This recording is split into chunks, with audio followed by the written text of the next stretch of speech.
안녕하세요. 세디 원장입니다. 입시에 관한 여러분의 깊은 고민을 해결해 드립니다. 네, 오늘 질문 한번 살펴볼게요. 쓰기를 중점을 두고 있는데 이제 쓰기에 아이가 거부가 오더니 이제는 공부에 대해서 번아웃이 온 것 같아요. 어떻게 해야 할까요? 라고 질문을 주셨습니다. 번아웃, 거부. 하기 싫어함.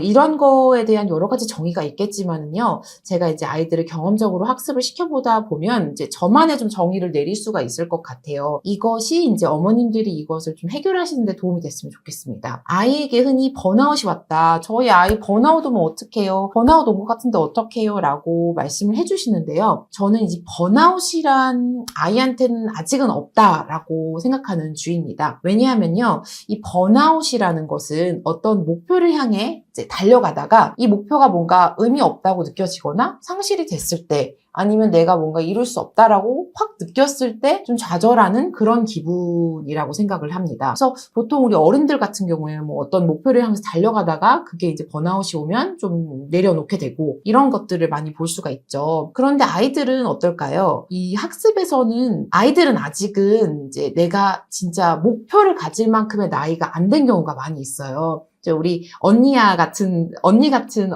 이제 아이들은 나는 뭐 할 거야 라는 친구들도 간혹 있기는 한데요. 아직까지는 아이들이 이제 습관에 의해서 아니면 이제 이런 기관을 다니면서 자연스럽게 녹아내려서 이제 공부하기 때문에 어머님들이 이 학습 목표를 설정해 주시는 경우가 많아요. 그러면 이제 우리 아이가 싫어하는 게 번아웃이냐? 라기보다는 사실 아이가 목적이 있었다가 목적이 없어졌다기보다는 그냥 조금 체력적으로 힘든 상태라고 봐주시는 게 더 나을 것 같아요. 그래서 저는 거부는 단순한 거부는 있을 수 있지만은 이 번아웃이라는 건 아직은 아이들한테는 맞지 않는 단어다라고 생각을 합니다. 그러면 이제 거부는 왜 올까요? 이제 특히 쓰기에서 거부가 많이 오죠. 이 쓰기의 거부는 무조건 자신감의 결여라고 생각을 해주시면 됩니다. 쓰기는요 엄청난 학습적인 이런 능력이 필요한 부분은 아니에요, 사실. 물론 좀 학습력이 뛰어나서 이제 다음에 이제 알파벳 순서라고 하죠. 그런 거라든지 레터를 빨리 암기하는 친구는 있을 수 있겠죠. 그런데 그건 이제 뭘 쓸지에 대한 거지만 아이들은 쓰는 것 자체에 대해서 이제 이 양에 대해서 힘들어하는 거기 때문에 이거는 지식적인 부분은 아니거든요. 그러면 신체적인 능력이라고 생각해 주시는 게 빠릅니다. 그러면 이 신체적인 운동은 거부가 어떨 때 올까요? 바로 나의 모습은 이상향은 이렇게인데 내가 그거를 뭔가 할 수 없을 때, 자신감이 없어질 때입니다. 그 자신감이라는 말은 자기가 할 수 있음을, 해낼 수 있음을 느끼는 감각입니다. 그러면 우리 아이들이 자신감이 떨어져서 거부를 한다. 그래서 쓰기를 힘들어한다. 대부분 이제 99%의 경우가 이 경우인데요. 잘하면 되게 잘하고 싶고 자꾸 보여주고 싶거든요. 신체적인 활동을. 그러면 이제 보통은 잘 쓰는 거에 관계없이 아이 본인이 내가 해낼 수가 없다고 생각하는 상태라는 겁니다. 그러면 어떻게 해야 될까요? 아이가 난 할 수 있지. 나 할 수 있어. 원래 잘해. 라고 느끼게끔 해줘야 하거든요. 그러면 엄마가 이거를 좀 이런 상황을 세팅해 주시는 게 필요해요. 예를 들어서 너무 기준치가 높고 너가 처음부터 끝까지 다 써봐. 예쁜 글씨로 써봐. 그러면서 여기 줄에 맞춰봐. 또 작은 글씨로 써봐. 이런 모든 것들이 아이가 아직 내가 잘할 수 있다고 생각을 안 하는데 여러 가지를 집어넣게 되면은 아이가 좀 자신감이 결여될 수가 있겠죠. 그럴 때는 아이한테 좋아하는 필기구 아니면 자연스럽게 자기가 자연스러운 크기 아니면 선도 없이 아니면 선이 있는 게 편하면 선이 있이 하면서 아이한테 좀 자신감을 불어넣을 수 있는 이런 액팅을 좀 해주시는 것이 필요합니다.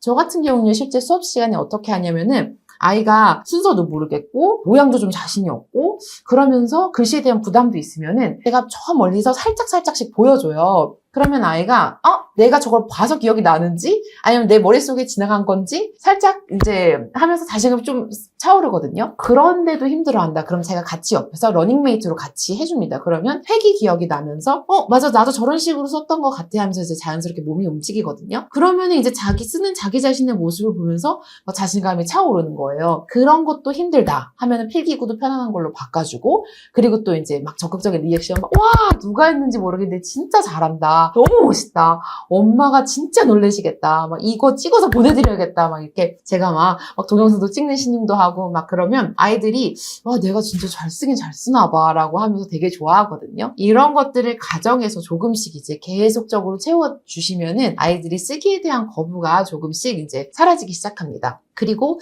요거를 사실 프랩에서보다 어머님이랑 하는 거를 좀 추천드리는 이유가 프랩에서는 사실 이제 긴 시간을 있는 게 아니라 이제 어쨌든 정해진 시간을 이 공부하는 거기 때문에 쓰기보다는 좀 더 이제 뭔가 효과적인 것들을 가져가시는 게 좋고, 뭐, 파닉스라든지, 스피킹이라든지. 그리고 사실 아이들이 이 자신감을 얻을 수 있는 가장 큰 이제 효과적인 사람은 엄마와 가족입니다. 선생님도 물론 이제 막 효과가 좋지만은 우리 엄마, 내가 제일 사랑하는 엄마, 인정을 받으면 행복해하는 엄마 이 모습을 보면은 아이들이 제일 기뻐하기는 해요. 그래서 엄마가 또 이제 좀 자신감이 채워졌다 하면은 조부모님, 아빠 다 해서 우리 가족들한테 이제 막 자랑하고 보여주시는 거를 막 저는 막 전화도 크게 큰 소리로 하라고 말씀드리거든요.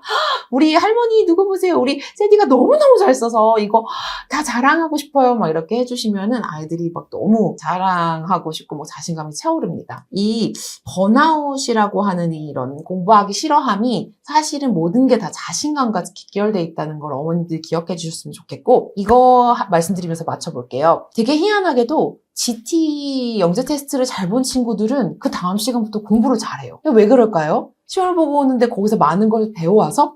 일까요?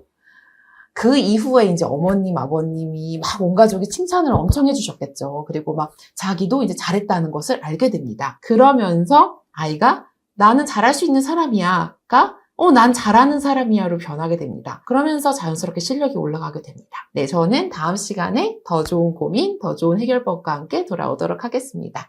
감사합니다.